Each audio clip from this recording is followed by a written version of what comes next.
Hey compressed air friends, been a minute since we did a video like this, so I thought this would be a good one because I had a colleague working on this exact thing the other day, and I was searching the web desperately trying to find a YouTube video or something to help him out with this situation, and there was nothing that I could find. So I'm here today working on one of these little Ingersoll Rand little UP6. I believe this is a 30 horsepower, and we are going to rebuild this inlet valve. They are not extremely complicated, but they're if you've never done one, they're kind of tough to get apart. So just real quick, these are very simple, honestly, very simple inlet valves. I actually kind of like them. There's only two lines really that run to this thing. You've got your open close control right here, and you've got your sump blowdown right here. So when this thing unloads, all your sump pressure gets released right here into the dry side of the inlet valve, and eventually finds its way out, dissipates out the air filter. This right here is going to be your control line. On this particular inlet valve, this is a normally closed inlet valve that requires air to open. So when we are loaded, we will have air there. When we are unloaded, we will not have air there.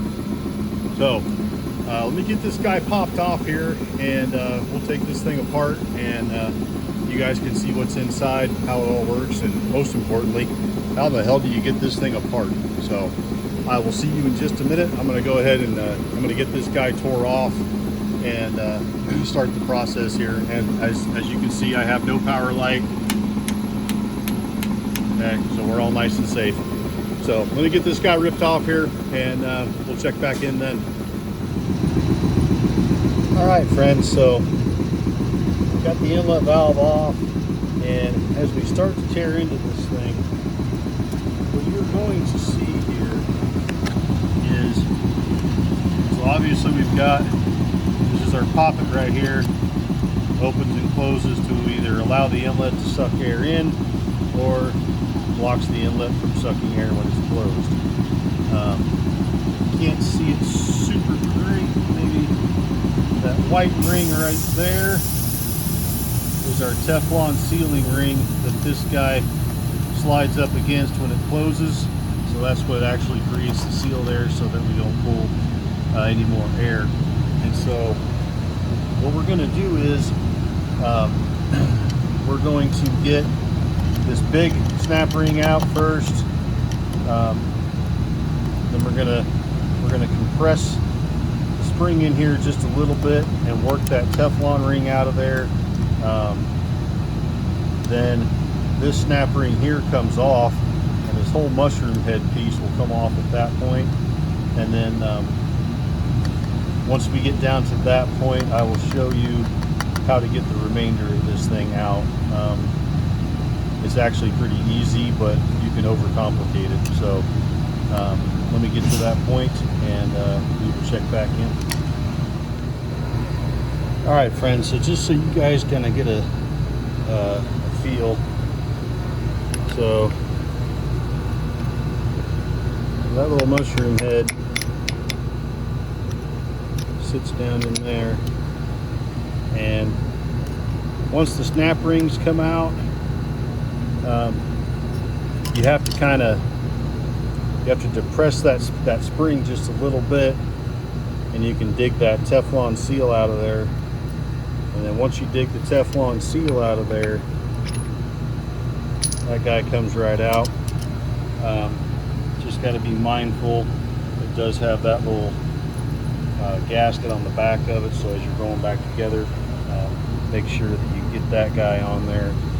And so now it's really just a matter of getting this snap ring right here compressed and out. And then once that happens, this piece isn't going to just lift out for you unless this thing is completely worn out and shot. So the kit that Ingersoll Rand gives you actually helps you out here. So I'm going to work that snap ring out of there, and when I'm ready to pull this, I'll check back in and show you guys exactly how to do it. I will tell you, these bad boys right here, ratcheting snap ring pliers, probably 60, 80, 100 bucks depending on where you get them. They are invaluable, not only for these inlet valves, but Atlas Copco inlet valves, Quincy inlet valves. More and more of these inlet valves have these great big snap rings in them, and these ratcheting snap ring pliers are just phenomenal for making short work of them. So anyhow, I'm going to get ready to pull this, and then once we get the stuff out of the way, I'll pop back in here and show you guys how to get this thing out of here. Okie dokie, friends, we got our snap ring up out of there now, and we're getting ready to pull this whole shooting match out of here. And this is where you got to break into your kit. You'll notice this kit looks like a bunch of complicated O-rings and snap rings and whatnot, but we'll go over where all this goes. It's actually pretty simple. But in the kit, you've got this little peculiar looking guy. You're like, where does he go? What this guy is here for is he screws right into the end of the shaft, like so. And now you can use your tool of choice to get on this and yank that bad boy straight up and out of there. So whether you got like an offset pry bar or something you get in there with or whatever, I'm not going to actually show you my tool of choice because I want you to come up with your own tool of choice. But that's what that's for. So now you got something you can grab onto and pull that whole shooting match up out of there. And I'm going to do that and then check back in. So see you in a couple minutes. Alright, so now once you get this bad boy up out of there, you're going to see you got a spring down in there, which pretty much pull him out and get rid of them. You should get a new one. And then this piston right here, you can see all the various O-rings and stuff on here. Take note before you start tearing things apart. That's not an O-ring. That is an O-ring. That is an O-ring. And slide that guy off of there.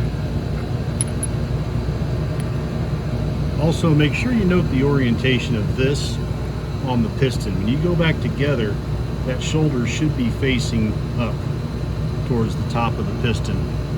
So don't get that flipped around. Make sure you pay attention to that orientation. But then right here where this piece rides, again you have an O-ring, and you also have one of these little compression rings here. So make sure you get these things back on in the proper order. I always I make a mental note to myself. If I don't take a picture, I just go, not an O-ring, O-ring, O-ring, not an O-ring. So it's like two O-rings sandwiched between not an O-ring.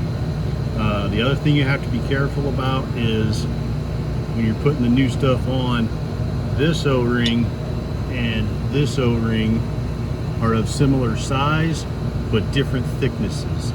So the thinner one goes here, the thicker one goes on here. So I'm going to get this all cleaned up and ready for reinstall, and I'll show you guys that. The other thing, when it comes to assembling this, obviously we're going to clean all this up. Some guys want to use like silicone lubricant or something like that when they put these back together. I'm not vehemently opposed to it.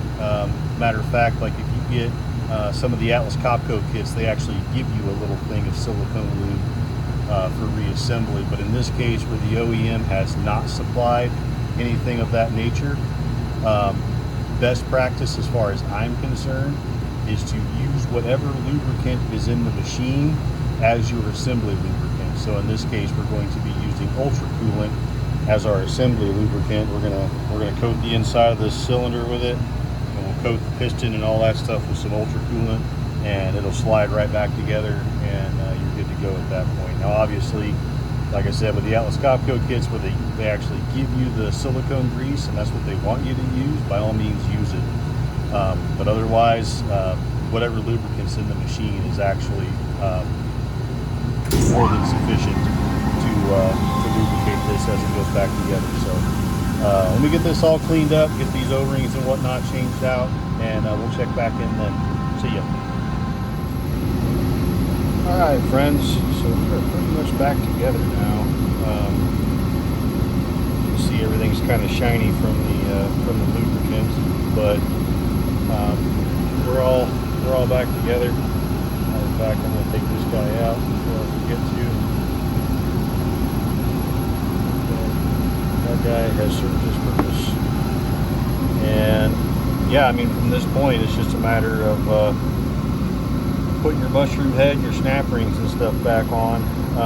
One thing I did forget to mention is you got this itty bitty O-ring right here, and that guy, you can see, I don't know if you can see it real well, but you can see there's a spot right there where he lives. Then that other groove there is for your little snap ring that holds the mushroom head on. So don't forget to change that guy out. But yeah, once I'm all back together here, I might check back in real quick. But I mean, honestly, that's the hardest part, is getting this cylinder assembly out and back in. Just remember, when you're going back together, this thing is not going to drop right in for you. You're going to have to convince it a little bit, and you're going to have to convince it here and down here, because these two pieces can move independently. So just don't get stupid on it. And obviously you can't expect this thing to compress a whole lot because of the spring underneath of it, but you can see, once you get it low enough where you can see the ring, the groove there for the snap ring to sit in, that's all the more you need. So yeah, I mean, a few well-placed taps with a little hammer and a punch will get you right where you need to be. So anyhow, I'm gonna get this thing put back together, and we'll check back in once that's all done. See ya. And there you be, friends, all back together and ready for reinstallation. So like I said, these are not too bad. They can be a little bit intimidating if you've never done one, and some of that is very hard to explain over the phone. So when I was helping my colleague out with one of these the other day, it was a little bit tough. So I figured, well, evidently a good internet video on these doesn't exist, not that I can find. So we'll just go ahead and make one. Also, real quick, I want to point out while I've got this thing apart, so you can see right here, so that's that blowdown line for the sump that connects into here. So your sump pressure releases, this will be closed, so the pressure can't go that way, so it finds its way out the inlet valve. And then of course we have our other line over here that will put air to that cylinder to open and close the inlet valve. So anyway, nothing left to do now but bolt this guy back on. So there you have it, friends. Hope that was helpful to you. See ya.